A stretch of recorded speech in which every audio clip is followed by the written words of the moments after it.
ప్రభువైన యేసుక్రీస్తు వారి నామంలో మీ అందరికీ వందనాలు తెలియపరుచుకుంటున్నానండి. మరి నేడు ఈ సమయంలో యేసు ప్రభు వారు సిలువలో పలికిన 3వ మాటని ధ్యానించుకోవడానికి మేము ముందుకు వచ్చి ఉన్నాను. మరి ఆ మాట బైబిల్లో ఎక్కడ రాయబడి ఉన్నది అంటే మనందరికీ తెలుసండి. యోహాను రాసిన సువార్త 19:26. యేసు తన తల్లియు తాను ప్రేమించిన శిష్యుడును దగ్గర నిలిచి ఉండట చూచి, అమ్మా, ఇదిగో నీ కుమారుడు అని తన తల్లితో చెప్పెను. తరువాత శిష్యుని చూచి, ఇదిగో నీ తల్లి అని చెప్పెను. అయితే మనం ఇక్కడ అనేక సార్లు ఈ మాటను ధ్యానిస్తూ ఉంటాం కదండి. ప్రతి సంవత్సరం కూడా మనము ఈ 7 మాటల్ని ఈ యొక్క శిలువ ధ్యానంలో మనం ఎప్పుడు ధ్యానించుకుంటూనే ఉంటామండి.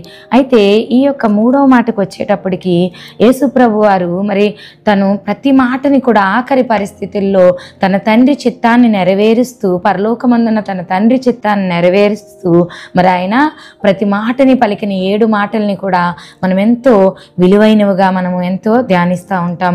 ఈ 3వ మాటలో మనం చూసినట్లయితే తన యొక్క తల్లి పట్ల తనకున్న బాధ్యతని, తనకున్న ప్రేమని మనం ఇక్కడ చూస్తాం కదండి.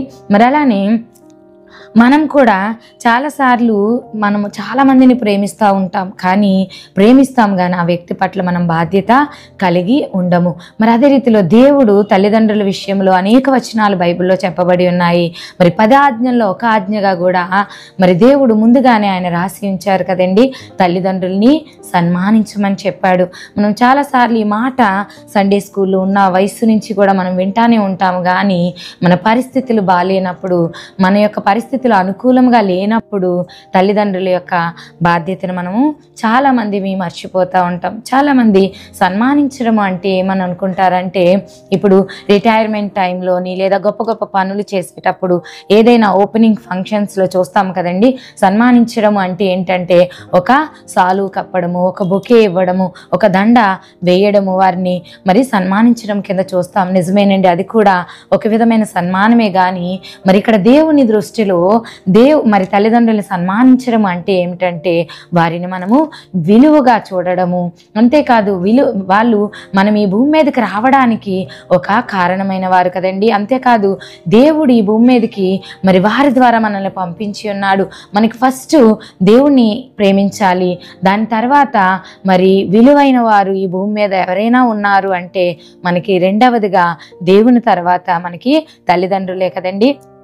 అయితే ఈ తల్లిదండ్రుల్ని సన్మానించమని దేవుడు చెప్పినప్పుడు మనం చాలాసార్లు సన్మానం అంటే ఆ విధంగానే ఆలోచిస్తాం. కానీ ఈరోజు దేవుడు మనతో మాట్లాడుతున్న మాట ఏంటంటే, సన్మానము అంటే వారిని ప్రేమించి వారి పట్ల మనం బాధ్యత కలిగి మనం ప్రవర్తించాలని దేవుని వాక్యం సెలవిస్తుందండి. అనేక సార్లు వారికి విధేయత కలిగి ఉండాలని కూడా వాక్యంలో మనం చూస్తూ ఉంటాం. దేవుడు తల్లిదండ్రుల విషయంలో అనేక సార్లు రాసి ఉన్నాడు. ఒక తల్లిదండ్రుల విషయంలోనే కాదు, కానీ దేవుడు మన కుటుంబం పక్షాన కూడా దేవుడు మనల్ని బాధ్యత కలిగి ఉండమని చెప్తా ఉంటాడు. మనం చూసుకున్నట్లయితే దేవుని యొక్క లేఖనంలో చెప్పబడిన రీతిలో 1 తిమోతి 5:8 ఏమనుందంటే, ఎవడైనను స్వకీయులను విశేషముగా తన ఇంటి వారిని సంరక్షింపకపోయిన ఎడల వాడు విశ్వాస త్యాగము చేసిన వాడే అవిశ్వాసి కన్నా చెడ్డవాడై ఉండును.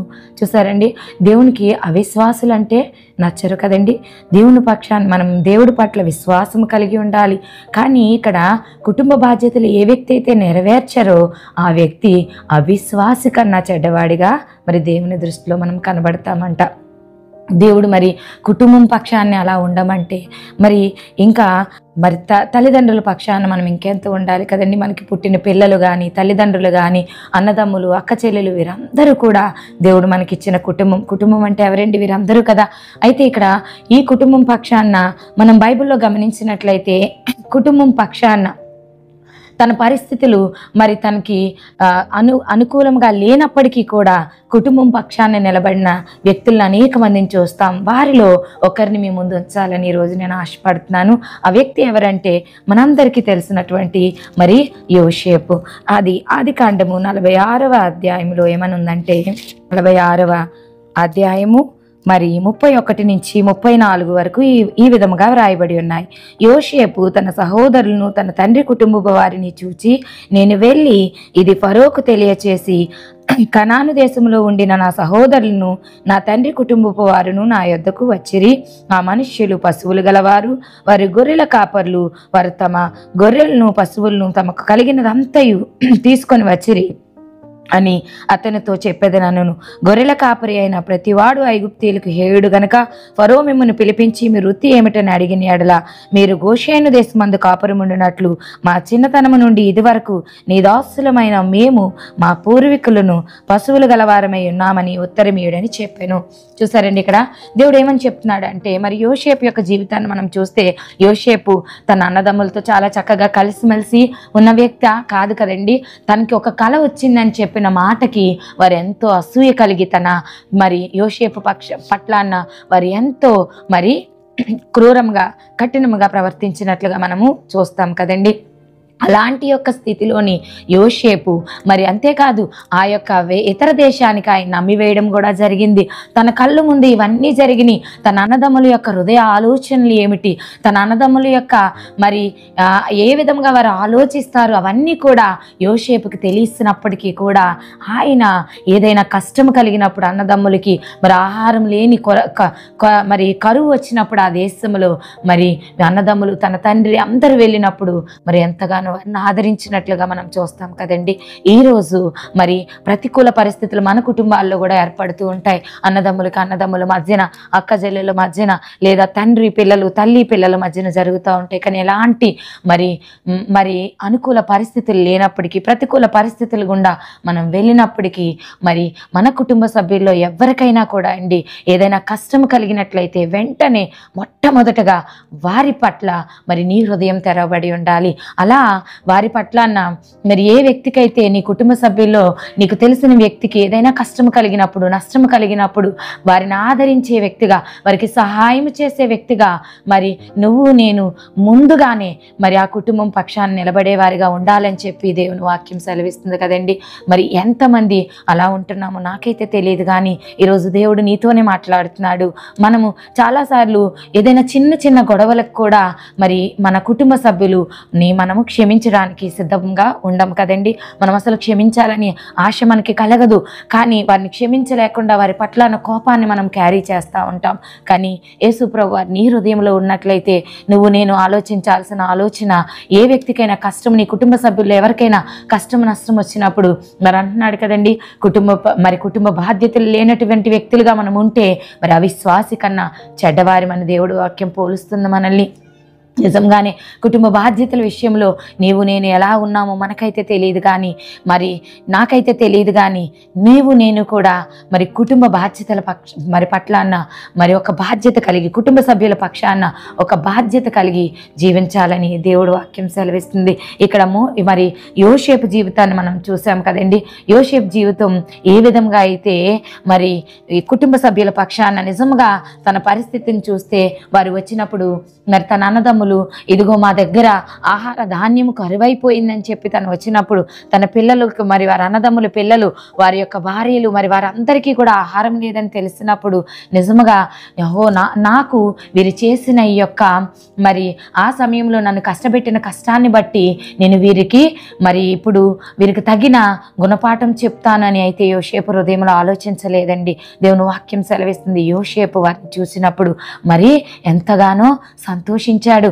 ఆ కళను, ఒక్క చిన్న కళను బట్టి వారి అన్నదమ్ముల హృదయము ఈ యొక్క యోసేపు పక్షాన మరి కఠినమైపోయింది. కానీ ఇక్కడ తను అన్నదమ్ములు కలిగిన పరిస్థితిని బట్టి యోసేపు హృదయం తెరవబడింది. ఎందుకనంటే యోసేపు మరి దేవుని మాట ప్రకారము నడిచే వ్యక్తి కాబట్టి యోసేపు హృదయము తన యొక్క కుటుంబ సభ్యుల పక్షాన అలా తెరవబడింది. ఈరోజు నీ హృదయం, నా హృదయం మన కుటుంబాల పక్షాన మరి ఏ విధంగా తెరవబడుతుంది? వారు అన్న మాటలను బట్టి, వారి గొడవల్లో, వారి యొక్క మరి కలహాలు కలిగినప్పుడు, లేదా మన పరిస్థితులు బాగాలేనప్పుడు వారు మనల్ని ఆదరించలేదు కదా అని చెప్పి నీవు కూడా వారి పరిస్థితి బాగాలేనప్పుడు, అయ్యో నా పరిస్థితి ప్రతికూలంగా ఉన్నప్పుడు మరి వారు నన్ను ఆదుకోలేదు కదా, నాకు సహాయం చేయలేదు కదా, నేను కూడా ఇదిగో వారి సమయం వచ్చింది ఇప్పుడు మరి అని సంతోషిస్తున్నావేమో నీ హృదయంలో.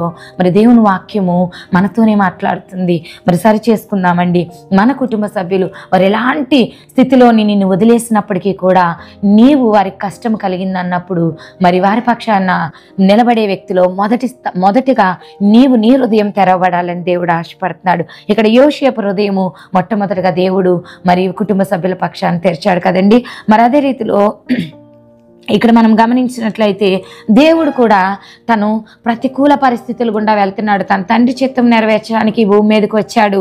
తన తండ్రి చిత్తాన్ని కూడా నెరవేరుస్తున్నాడు. నెరవేరుస్తూనే తన తండ్రి ఆజ్ఞలను పాటిస్తున్నాడు కదండి. దేవుడు తల్లిదండ్రులు సన్మానించమన్నాడు. ఇగో తన తల్లిని మరి ఆ సిలువ యొక్క మార్గం గుండా వెళ్తూ తన సిలువలో మరి అంత వేదన రోదన చెందుతూ కూడా ఆ వ్యక్తిని మరి యేసు ప్రభు వారు తన తల్లిని జ్ఞాపకం చేసుకుంటున్నాడు. నిజమే కదండి. మనం కూడా మన వేదనలు, మనకు కలిగిన కష్టము, మనకు కలిగిన ఇబ్బందిని బట్టి ఈరోజు మనకి ఎవ్వరు గుర్తురారు. మనల్ని మనమే దూషించుకుంటూ ఉంటాం.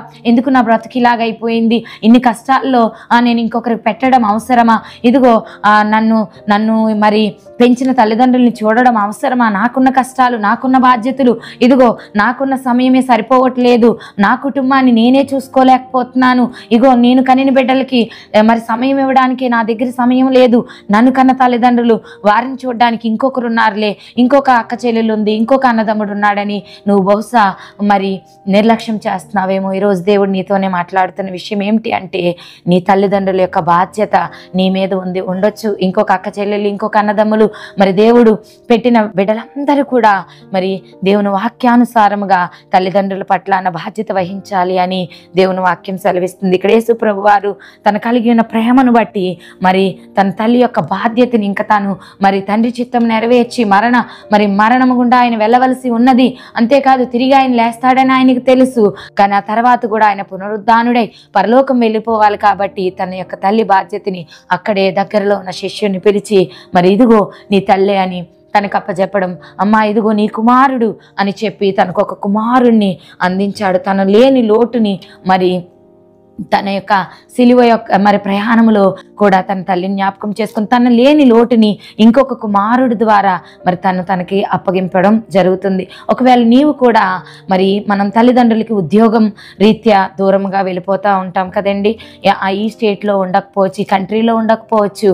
అయితే నీవు కూడా ఈ యొక్క పరిస్థితుల్లో ఉన్నప్పుడు నీ తల్లిదండ్రుల్ని జ్ఞాపకం చేసుకున్నట్లయితే అక్కడే ఉన్న వారిని ఎవరొకరిని ఇదిగో నా తల్లిని సమయానికి మరి నువ్వు చూసుకో, ఈ సమయంలో నా తల్లికి బాగాలేదంట, ఇదిగో మరి నేనైతే అమౌంట్ పంపించగలను కానీ నేను అవైలబుల్గా లేను కాబట్టి నీవు ఆ బిడ్డను హాస్పిటల్కి తీసుకువెళ్ళు అని ఏదో విధంగా మనం వారిని ప్రేమించిన ప్రేమను మరి ఒక బాధ్యత రూపంలో చూపించాలని దేవుని వాక్యం సెలవిస్తుంది. అదే రీతిలో మరి యేసు ప్రభు వారు తన యొక్క శిష్యుడికి అప్పచెప్పినప్పుడు తను కూడా రిజెక్ట్ చేయలేదండి. ఎందుకనంటే అయ్యో ప్రభువా నీవే వెళ్ళిపోతున్నావు కదా, నిన్ను నమ్ముకొని మరి నీ శిష్యులుగా ఉన్నాం, నీవే వెళ్ళిపోతున్నావు, మరి నీ తల్లి యొక్క బాధ్యత నాకు అప్పగిస్తున్నావేంటి అని చెప్పి తన యొక్క ఇచ్చిన బాధ్యతని స్కిప్ చేయడానికి తను ఎటువంటి షాకులు చెప్పినట్టుగా దేవుని వాక్యంలో లేదండి. తను ఎటువంటి కారణాలు చెప్పినట్టుగా దేవుని వాక్యంలో రాయబడలేదు. అంటే తను స్వీకరించాడు. మరి ఈరోజు దేవుడు మనకు అప్పచెప్పినటువంటి బాధ్యతని, దేవుడు మనకు అప్పచెప్పినటువంటి పనుల్ని మరి మనం స్వీకరించడానికి రెడీగా ఉన్నామా? ఈ శిష్యుడు తనకు దగ్గరగా ఉన్నాడంటండి. ఈరోజు నీవు నేను కూడా దేవునికి దగ్గరగా ఉన్నట్లయితే యేసుప్రభు వారు ఏ బాధ్యత అయితే చెప్పారు అది సువార్త ప్రకటించేది, ఇతరులకి సహాయం చేసేది, మరి ఇతరులను క్షమించమన్న బాధ్యతలు, అనేక బాధ్యతలు దేవుడు మనకు అప్పచెప్పాడు. ప్రతి బాధ్యతని కూడా నీవు మరి స్వీకరించాలి అంటే నువ్వు నేను కూడా ఈ శిష్యుని వలె దేవునికి దగ్గరగా ఉండాలని దేవుని వాక్యం సెలవిస్తుందండి. మరి ముఖ్యంగా మన తల్లిదండ్రుల పక్షాన మనం నిలబడాలని దేవుని వాక్యం సెలవిస్తుంది. మరి కొద్ది మాటలను బట్టి దేవుడు మనల్ని ఆశీర్వదించునుగాక. మరి అందరూ కళ్ళు మూసుకొని ప్రార్థన చేద్దామండి. యేసయ్యా మీకు వందనాలు తెలియపరుచుకుంటున్నాం తండ్రి. ఇదిగో దేవా ఈ కొద్ది మాటల ద్వారా మా అందరితో మీరు మాట్లాడిన విధానంకి మీకు వందనాలు. ఇదిగో దేవా మీరు మాకు మరి ఎలా ప్రేమించాలి తల్లిదండ్రుల్ని, మరి ఎంత బాధ్యతగా చూసుకోవాలని మీరు తెలియపరిచిన విషయానికి మీకు వందనాలు చెల్లించుకున్నాం. ఆ మాట ప్రకారం మేమందరూ నడిచేట్టుకు మీ కృపను అనుగ్రహించమని యేసు నామములో అడుగుచున్నాము తండ్రి. ఆమేన్.